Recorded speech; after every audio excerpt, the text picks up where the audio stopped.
What's up, y'all? I am here unfiltered and ready to speak to you about my home birth experience from start to finish. So I'm just gonna get into it. As you can see, baby's here with me, so it was successful. Also, no make no nothing. This is just what it is.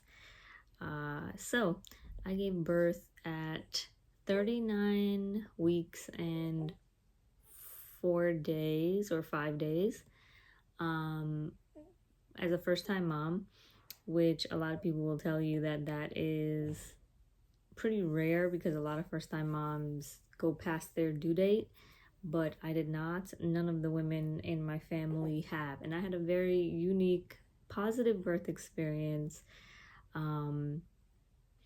Even though, well, we'll get into it, right? Because my birth was fast. When I say fast, I woke up at 1 a.m. with contractions that I couldn't ignore. And I gave birth at 7 in the morning. And although that seems like, like a full 6-7 hours, that's not a lot, right? So the day before he was born on December 8th. So on the 7th, I had my last midwife. Well, not my last, but I had my last midwife appointment. And I remember, that day was a full moon. Of course, we're going to get into astrology too, because of course I would have a full moon baby. And it was Sagittarius season, of course. It was a Gemini full moon. I remember going to that appointment. That day that I woke up, I had not sharp pain, but I had like constant discomfort from my left hip, the top of my left hip, down to my toes. Just that specific leg. That's where I was getting like this weird discomfort kind of pain feeling. So the reason why that leg discomfort was significant was because I have a friend who had told me like, hey girl, once you start feeling leg pain, that's it, it's gonna happen. So I had that in my mind, knowing that like maybe this could be nothing, but I still had it like in my mind. All day I just kept feeling uncomfortable. I kind of knew I was having contractions by like end of day. I just wasn't feeling, I wasn't in pain or anything, and the contractions weren't like prominent for me to know for sure that I was having them. But I remember like telling my mom like, I want to go for a walk, let's go for a walk. And we did that. We went for a walk. I remember the whole walk I was like, no, I'm definitely getting contractions now. Like that's when I like absolutely knew I was getting contractions. And we came back home, but they didn't hurt, right? So those first contractions, like you're able to do everything. You're able to walk and go places. I remember I came home. Since I started feeling like, this is it, me and my boyfriend went to Publix and we got like food. I ate chocolate cake. I ate a bunch of stupid shit. And that was basically my last meal because I was like, okay, if this is it, if it's happening tonight, I need to eat and I need to get energy in me. And then I went to sleep at like 10. So I ate, I went to sleep.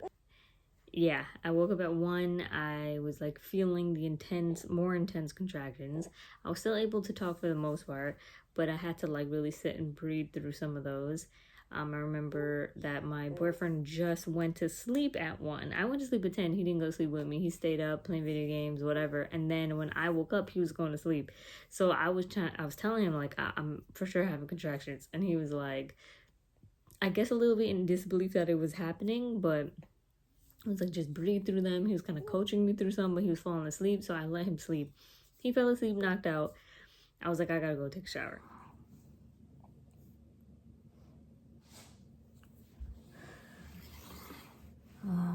So I'm definitely having contractions.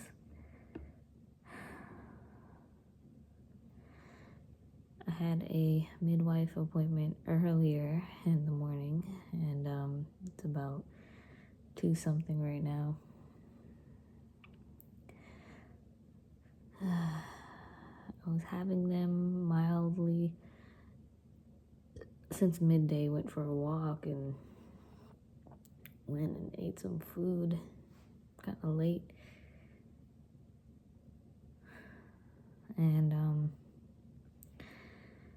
so then took a nap for maybe an hour or something, but I woke up feeling it, and then tracked it for the last 2 hours. And they are pretty frequent and they are intense. So, I mean, I reached out to my doula and midwife through text. I don't want to wake them up, honestly. So I'm gonna drink this coconut water because I ate right before I took that nap, and I ate a doubles, right? So that's like, it's spicy and greasy. So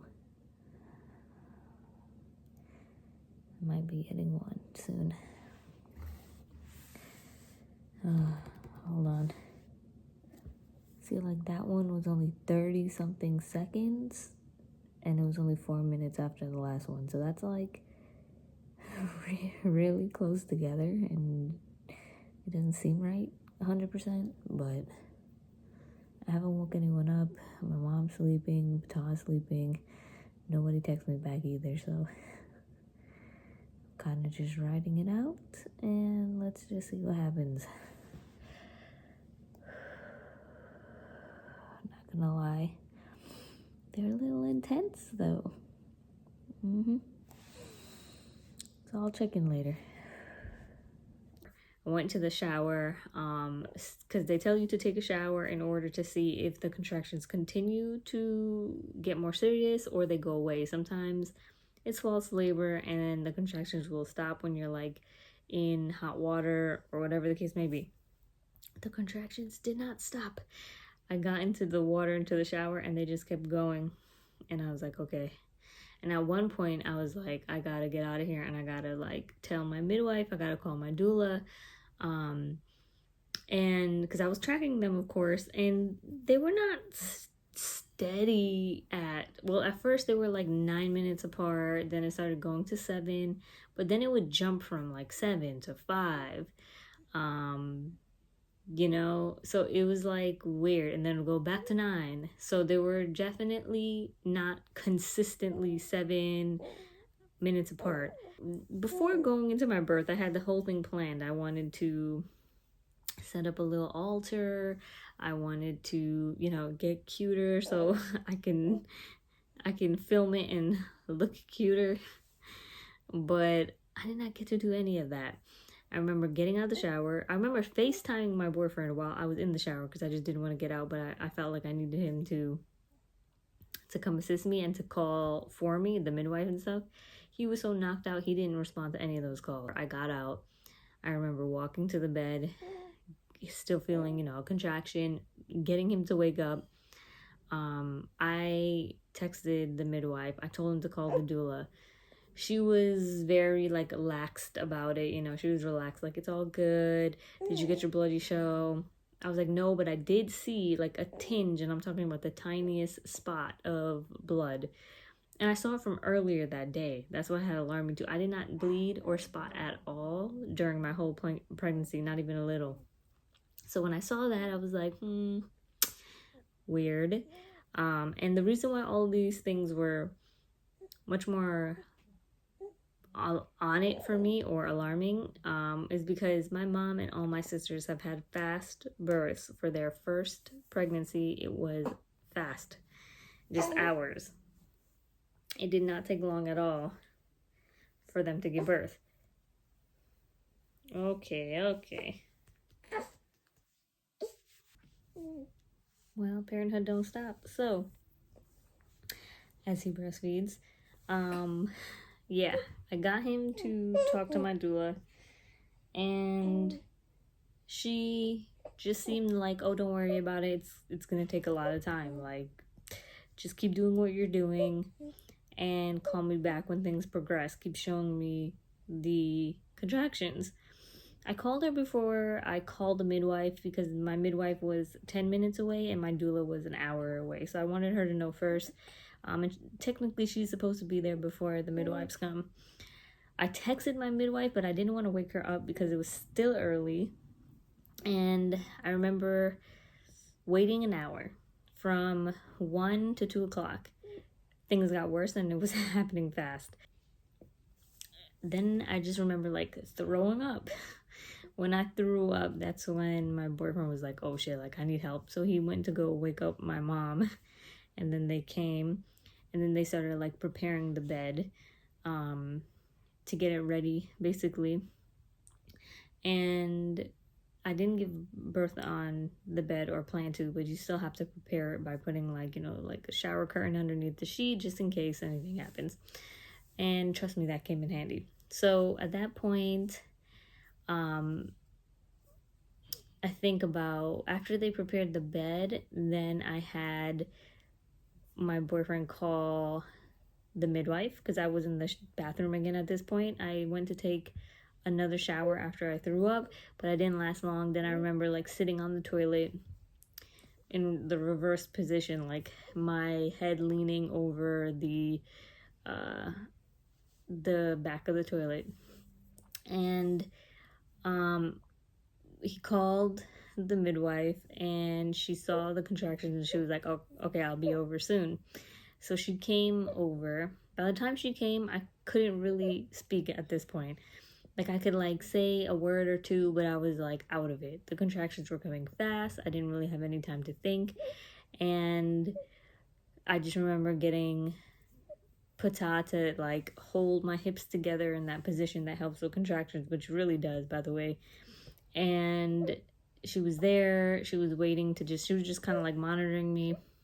Then after a little while of me just being in that same position on the toilet in the bathroom, she was like, let me give you a cervix check. Like, let me check how much you're dilated. I was going along with it. I got up, went to the bed. I didn't want to lie down on the bed though. For some reason, maybe intuitively, I knew that lying down on the bed would make things work. Like for some reason I didn't want to.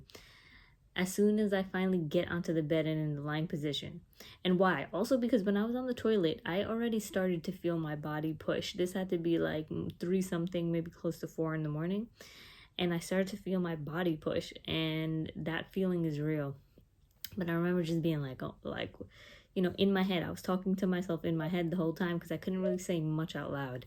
And I'm thinking like, yeah, my body's pushing, like something is happening. And so that's one of the reasons why I didn't want to lie down. As soon as I lie down, and I was kind of flat, like I wasn't, because she needed to check my cervix, so I needed to be more flat than propped up. As soon as I lie down, my water broke. And I didn't really even know what was happening. My water broke. And I remember my midwife saying, is that pee? Do you think that that's pee or your water? And I was like, I don't know, pee. That's all I could say. I was like, I don't know. And then once like everything kind of came out, but it was a lot. I could feel it like gushing. I think Patal was also like getting nauseous when he saw it because he was holding my hand while I was lying down. And she checked me and then she goes, oh, yep, I feel his head. It's right there. And she didn't tell me, well, she did say, she was like, yeah, your water just broke. So when she had pulled out, feeling his head, some more water came out. And I just remember after that, I was like stuck in that position. She was like, you can do what you want. You can get up if you need to move around. She's going to go set up the pool. The pool wasn't set up. So, you know, she went to go scramble basically inside the pool. I could feel at that point like the energy rising and like her kind of scrambling, being like, oh shit, I need to get this started now. And this was probably close to 5 in the morning, probably 5 something. As I'm on the bed waiting for this pool to get set up, my mom was in the room with me for a little while, but then she needed to go help. And then Patal was in the room with me for a little while, but then he needed to go help. I just remember being in my head every time he left the room, like, where are you going? But I couldn't say anything once again. I was having pretty much back-to-back contractions, and I on the bed, they were much harder, pain-wise, and I was definitely like grunting and moaning to get through them, and I still couldn't really formulate words, but I was telling myself in my head, like, yo, this is it. So I started to feel like in my head, I'm like, when is this pool getting set up? This pool needs to get set up. Like, I need to go in the water. And I started to feel my body push even more. And I was telling myself, like, I can't have this baby on this bed. I don't want to have this baby on this bed. It's going to hurt more if I'm lying down like this. But I couldn't get up on my own. Like, I knew it would hurt because the contractions were coming so fast in between, like 2 minutes. It wasn't enough time for me to, like, get up and do something. So I just was kind of, like, stuck in that position.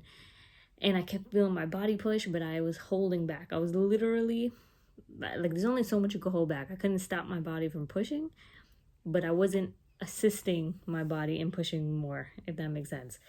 And then finally, Pata came back in the room and was like, yeah, you can come, let's go. Like, let's take you to the water.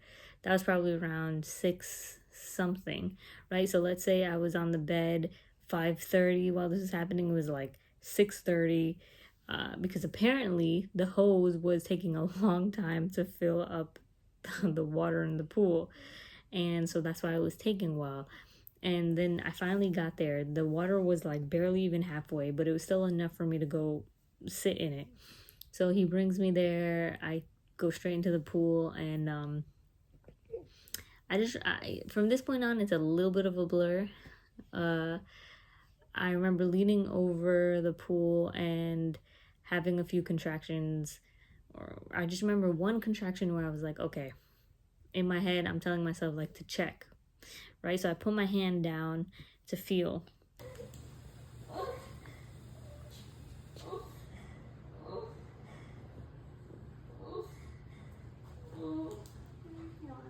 Is it coming out?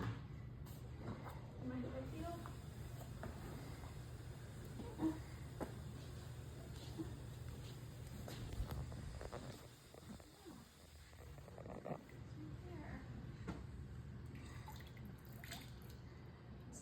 So close.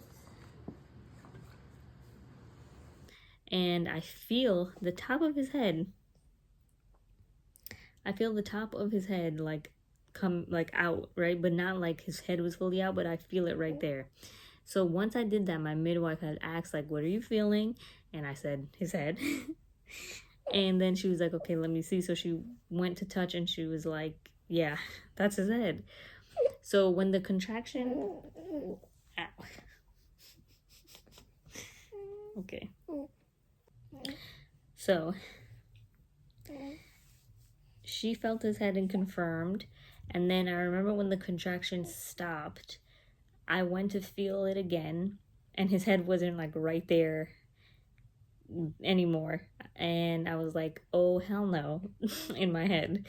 I just remember telling myself, nope, we're not going to do that. I don't want him to be coming in and out, in and out. I want him to come out. So I told myself the next contraction, I'm pushing him out. So what happened was the next contraction came, and I don't even remember helping to push, but I remember helping to start push, and then I kind of like wasn't there anymore. I definitely kept pushing, but I wasn't there. That's the best way I can explain it. I definitely checked out, but not like out of my body, like, oh my God, this is traumatizing, but like more like I went into another world, and that's it. I just kept pushing. His head came out, and I didn't even know. So his head came out, and I just know that another contraction came, and I pushed again, and his body came out, and I remember hearing Pata say distinctly, get him, Razy, get him. And in my mind, I thought he was like coaching me and pushing. I thought he was telling me like to, go get him, Tiger. Like that kind of energy. And it wasn't until my midwife literally said, grab him, like, okay, grab him, that I registered that he was out. And I was like, oh. So then I reached down and I grabbed him out. And it was such a surreal feeling, but also everything happened so fast that I was just like speechless. Like I didn't have thoughts, I didn't have anything really to say. It was just like, wow, like that's it. Like he's here. And I couldn't even really truly process. Um but it was, yeah, it was fast, and my doula never made it. She did end up coming. Like I remember we had told her whatever time I told Patal like to reach out to the doula again, she probably started making her way, but she arrived maybe like 30 minutes later after I gave birth. And they were all like really shocked that I gave birth so fast as a first time mom. And I didn't need any coaching, I didn't need any help. I was really just kind of like in my own world. They were just kind of assisting me, and I'm really glad that my midwife lived 10 minutes away, because I 1,000% would have had that baby, this baby right here, on my own in my home if the midwife didn't show up. It was gonna happen, right? So I'm grateful that she was close by, because for the most part though, you really do gotta learn how to advocate for yourself. And the one thing I want people to understand is like, you can't rely on anyone, not a midwife, not a doula. You cannot rely on anyone. If you're going to the hospital, you can't rely on anybody. You need to be educated, you need to do your research, you need to have a game plan, and you need to have a partner or somebody that is going to also advocate for you on behalf of you when you can't. But you need to be sure and ready about everything that you're doing. Make sure that, I've listened to too many home birth and hospital birth horror stories. Make sure you know who you're working with. Make sure you know who is the midwife, right? Whether they're licensed, including the doula and everybody else. Make sure that you have all these people information, and that, not to say that I didn't have great midwives. I did. I liked them. They were great. But also, because of the fact that they're not used to something happening this fast, a birth happening this fast with the first time mom, that's why everything happened so late. And I wished the pool would have had more water, because once I had gotten into the water, I could feel the ease and the relaxation. So yeah, I do wish that there was more time, and we were starting the process earlier, because that's the only thing I really wish. Like I didn't really need anybody there, and that's just me, right? And I know that everybody's different, and you do want somebody there monitoring your heart rate, and stuff like that, right? You do want to hear the baby's heartbeat to make sure that everything's okay. And you might need that extra support if your labor is like really long, because this doesn't happen to everybody. But this was my experience, and I'm glad that I did my research. I'm glad that I was well prepared. I'm glad that I put myself in the mental state that I was in, and that I took it on head first, mentally, because yeah, it is a scary process. It is. But you can get through, especially if you can prepare yourself well. And you can't prepare yourself for what's going to happen, because I didn't know what was about to happen at all. But I got myself ready for anything, and allowed myself to go into it without any expectations. So after he was born, it was really beautiful. Like he latched on great. We had skin to skin for an hour. The placenta was on for more than an hour, maybe 2.5. My family came over pretty much right away, because it was super early in the morning. Pata, he got to have skin to skin with him as well. Everything was smooth. It was beautiful. My doula, when she was there, she was feeding me some food.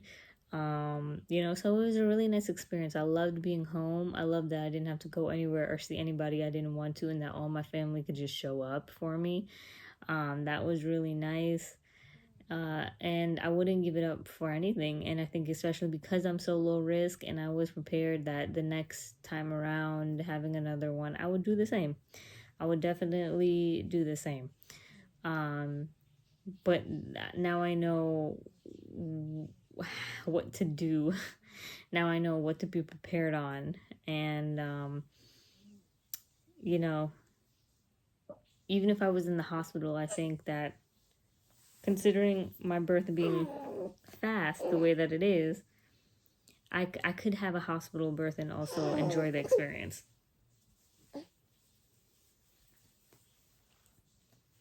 Okay.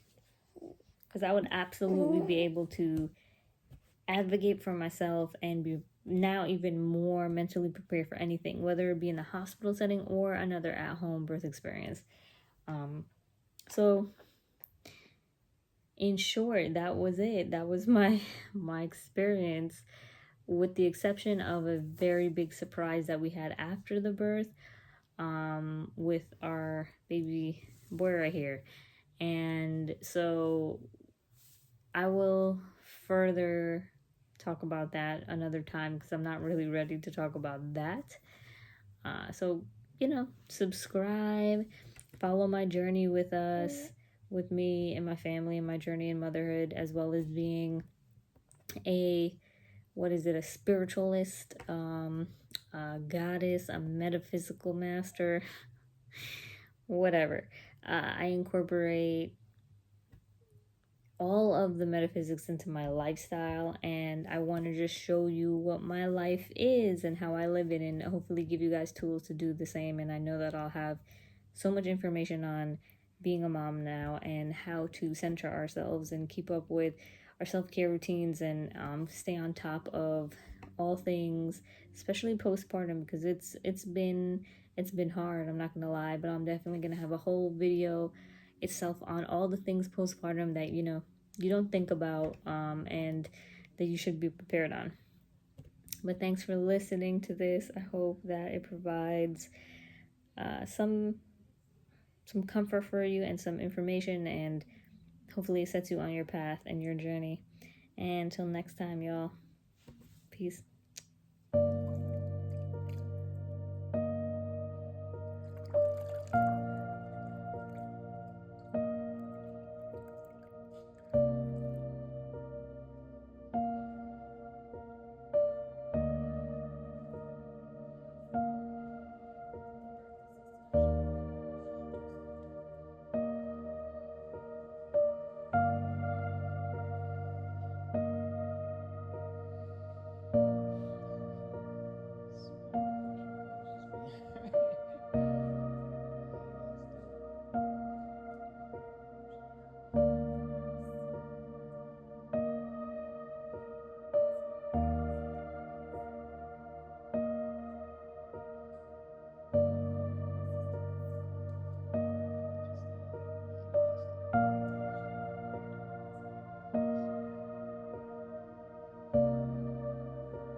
Get him, babe. Get him.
Hey.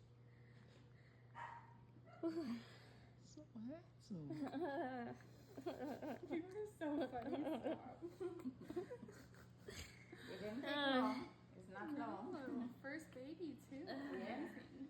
Hey, son. And you let me sleep. What a doll you are. I tried. We tried. I know. You're here.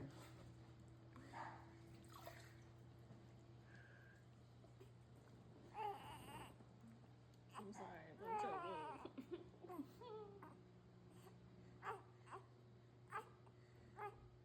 Do you have a little bowl for the placenta? The placenta bowl.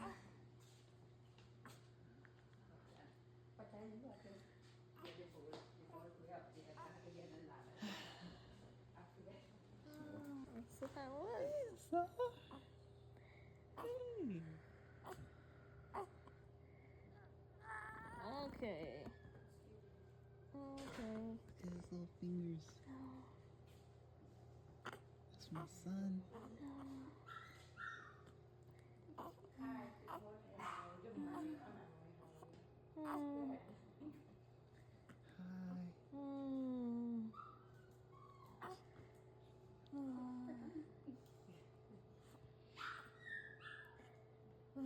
Just gonna take another listen, okay?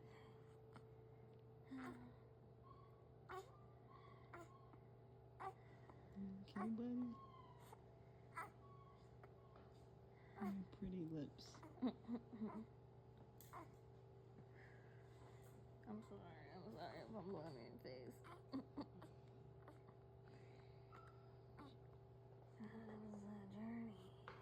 He's so handsome.